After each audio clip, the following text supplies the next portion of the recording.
As we saw in the previous video, plenty of great information here with show CDP neighbor, but the only little problem is we're not getting the IP address of that particular device or the two devices we see here. For that information, we can add detail to the end of this command.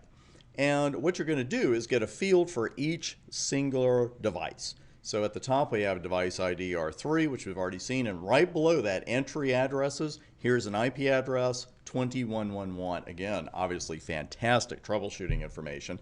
Otherwise, you're pretty much getting what you're getting in Show CDP Neighbor, just in a slightly different arrangement.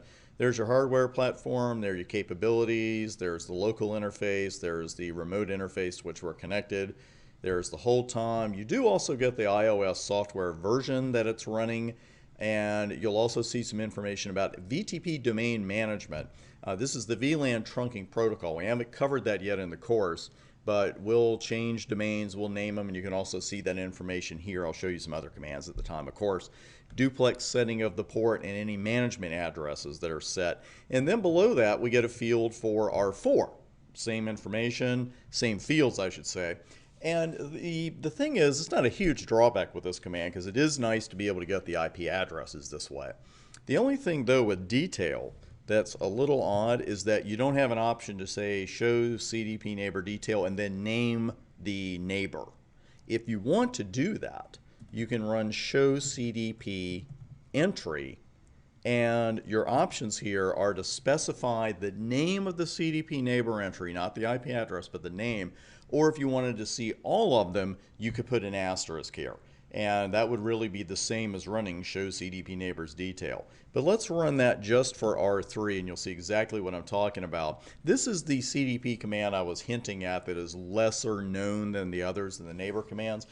But again, this can be very helpful. And it's just what you're doing is filtering show CDP neighbors detail. That's really what you're doing. So some good stuff here with CDP. And I mentioned in the previous video that CDP is a fantastic protocol under the right circumstances, and it gives us great information and we love it. So we know that if there are right circumstances, there must be wrong circumstances.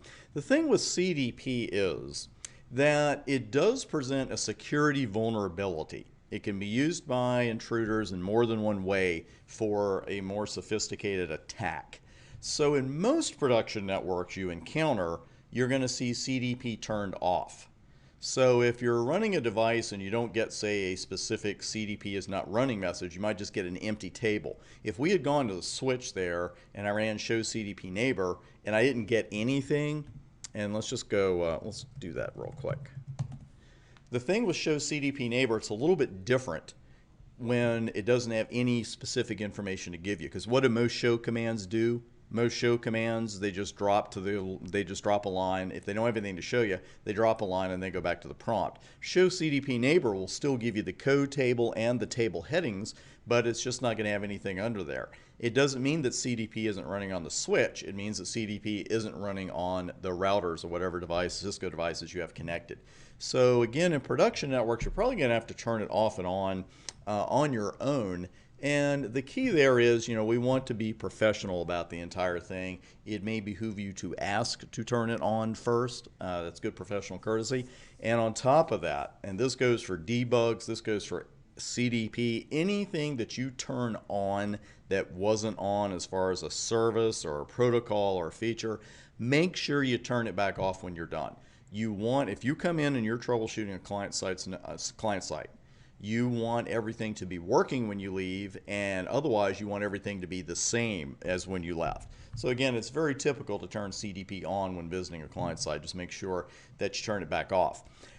It's also a good idea, frankly, to be clear on which command enables CDP at the interface level and which one enables it globally, as explained by this handy-dandy chart. And I hesitate to call something like this a chart because it's actually just a couple of lines. But here you go.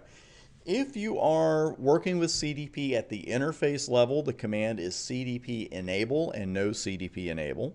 If you're working with it globally, the command here is CDP run or no CDP run, and that's it.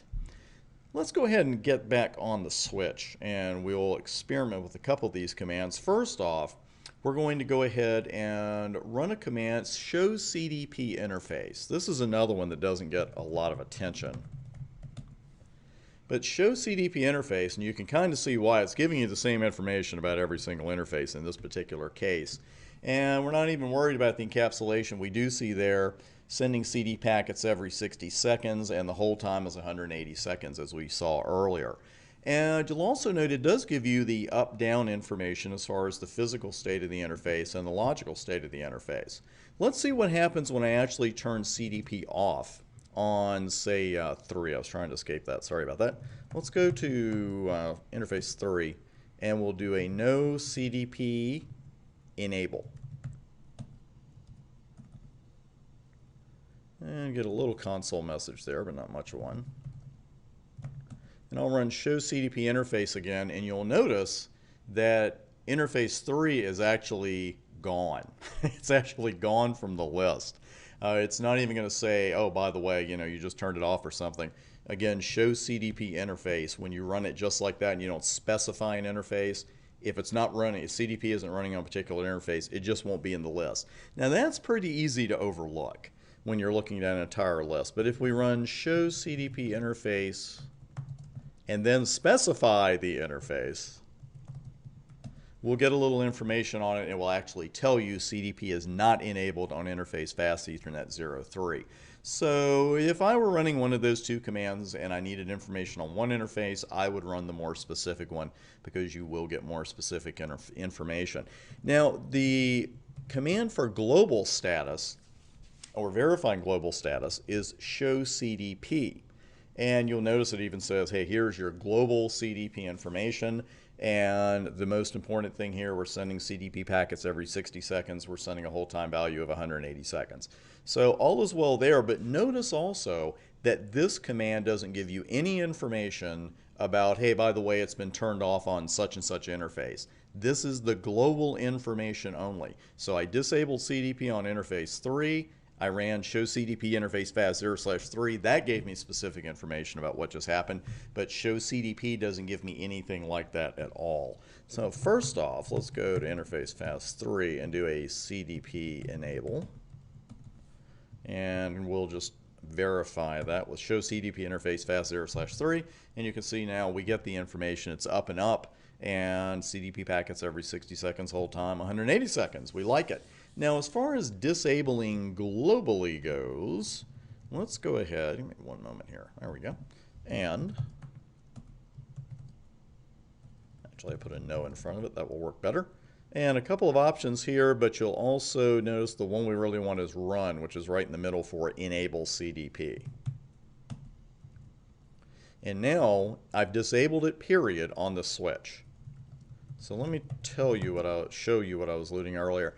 Actually, show CDP neighbor does take the table away. It didn't used to do that, so I'm glad we saw that. CDP is not enabled. So what happens if I just run show CDP? CDP is not enabled. Show CDP interface fast 0/3. CDP is not enabled. So it's just going to throw it at you. It used to be a little bit different. I'm glad they changed that, because now we can see the period. You're going to get this message. So let's go ahead and do a conf CDP.